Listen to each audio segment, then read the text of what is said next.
Hey, sleep travelers, welcome back to the Sleeper's Travel Diary. Tonight, I want to take you with me through the quiet streets and hidden corners of my first trip to Paris, past shuttered cafés and whispers of conversations left behind. We'll follow the Seine's black water as it folds against the quay, breathe in rain on stone, and lose the hour, just as Paris does when night wraps her in silk and shadow. And somewhere in the stillness, I'll remember, I'm really here. After years of dreaming, my footsteps echo in the city I've carried in my heart. Before we vanish into the night, do me a small favor. Tap like and subscribe only if these moments truly speak to you. And if you can, tell me in the comments where you're listening from and what time it is there. I love imagining little windows glowing across the world, each one holding someone awake with me right now. All right, so settle in now with the lights turned low, open a window just enough for the night air to drift in, let yourself unwind as you ease yourself into the moment. Let's let the rest of the world fade away. Let the hum of the city drift through your mind. Let the day's weight fall from your shoulders. And walk with me, slowly, through a Paris that belongs only to the sleepless. The city sighs beneath the moon tonight. Somewhere outside, a waiter folds white linen napkins. A glass clinks softly against marble. And here I sit, just above Rue de l'Abbé Grégoire, in a little attic room that smells faintly of lavender, old paper, and something sweet from the bakery downstairs. The window is open, the air is cool and full of life. I arrived in Paris this morning, and already I feel like I've been here forever. They say first impressions matter, but Paris doesn't greet you with a handshake. No, Paris arrives like a scent, like the perfume of someone you passed in a crowded room and never saw again. Subtle, confident, certain you'll come chasing after her.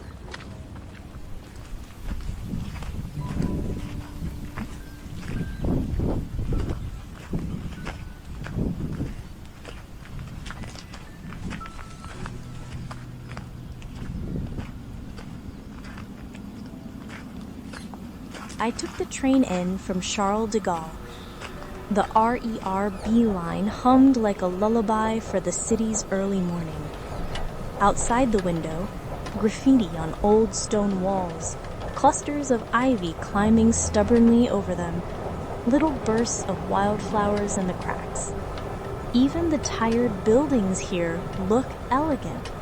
Their shutters are half open, like sleepy eyes blinking in soft blue morning. Laundry flutters like flags of someone else's private life.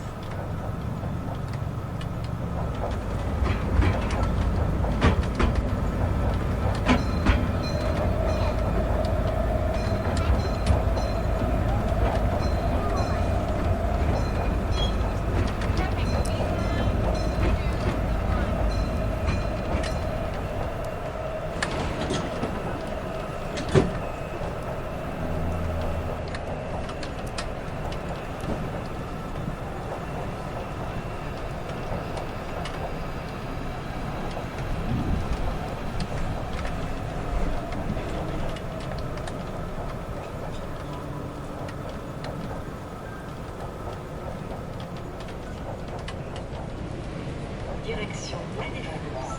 Prochain train dans 1 minute. Le suivant dans 5 minutes.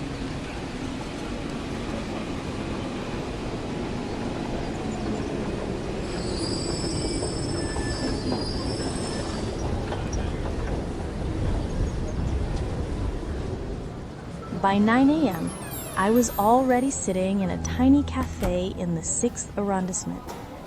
They call it Les Quartiers Latines, named for the language students once spoke when this was a university quarter. Now it's a neighborhood of old bookstores, quiet courtyards, and the smell of warm butter. I ordered a café crème and a pain au chocolat. The barista had one of those tired, beautiful faces, like he'd been awake for 300 years and had seen too much art. He said only one word, Alors? which in Parisian means something like, "And? What do you want from me, darling?" I loved him instantly. They say Parisians aren't rude, just direct, but I think it's something else. It's that they believe in living inside their own minds, and they allow you the same freedom. No small talk, no pretending, just the clink of spoons, the hiss of milk being steamed, the turning of pages.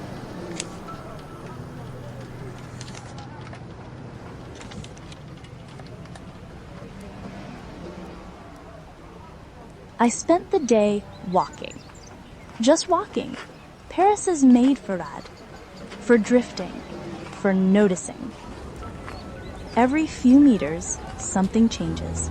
A painted door, a tiny plaque explaining a life lived here long ago, a bakery with a queue winding into the street, a dog, perfectly groomed, sitting beside a woman in pearls.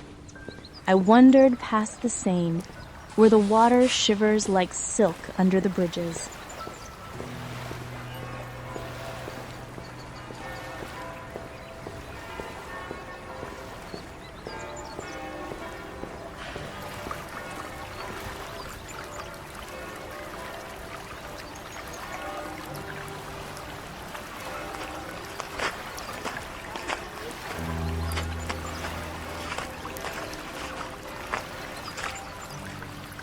Past Shakespeare and Company, where books whisper to one another in the dark. Past Notre Dame, now under renovation, standing like a wounded cathedral saint, noble, burned, but still looking up. And I stood by the Pont Neuf, the new bridge that is actually the oldest, built in 1607. It has seen kings rise and revolutions fall. And now it sees me, an anonymous girl with cold hands and sore feet, writing in her head.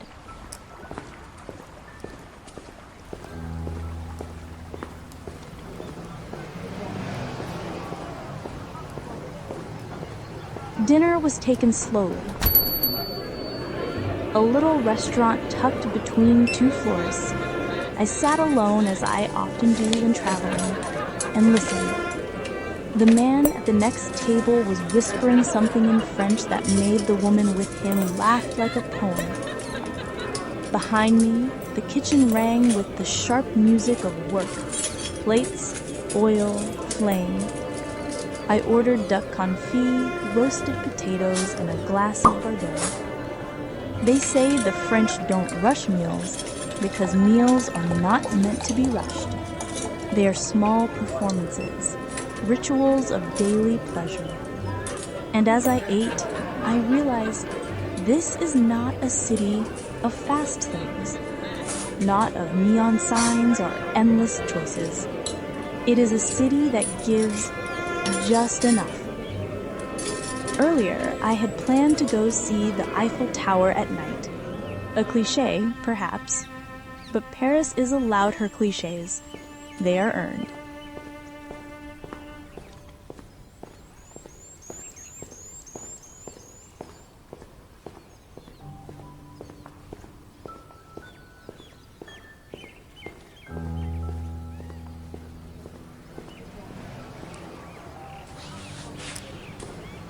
I had made my way to the Trocadero, where the city opens like a velvet curtain and the tower glows like a lantern for the world.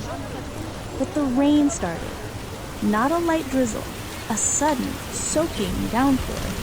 My umbrella flipped inside out like a cartoon, and I laughed. A woman nearby, older, with silver hair and shoes far too nice for puddles, offered me shelter beneath hers. Madame, dépêchez-vous, venez ici vite. We talked, or rather we tried. She knew some English, I knew some French. Between us, we found meaning. She told me she had lived here her whole life.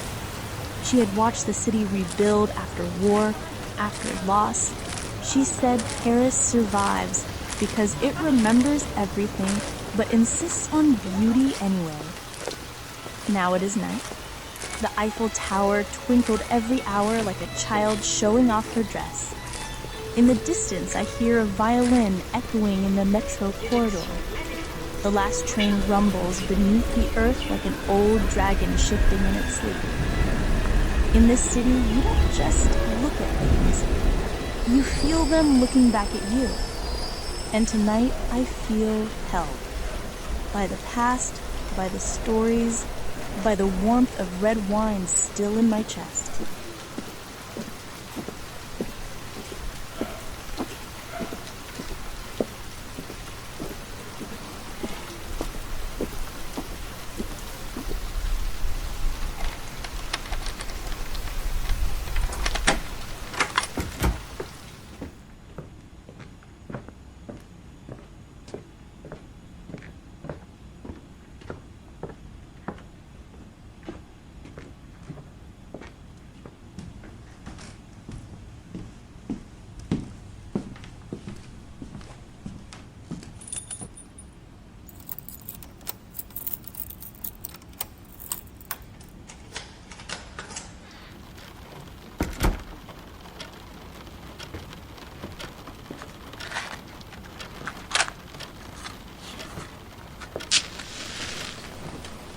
I light a candle on the windowsill.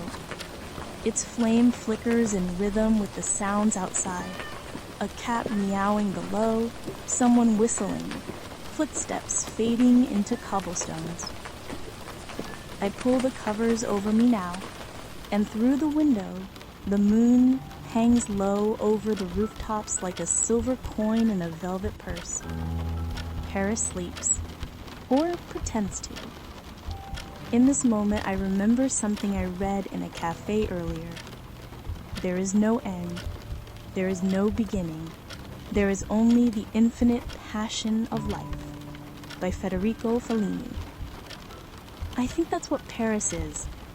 Not a place, not really, but a feeling of longing, of finding, of drifting between what was and what might be. So let's drift now, you and I. Let's rest beneath this city of light and memory. Close your eyes. Let the sound of the rain on old windows carry you. Let your breath slow. And remember, even when you're far from the world can come to you. In stories, in dreams, in a diary written by candlelight in a room just above the bakery. Good night.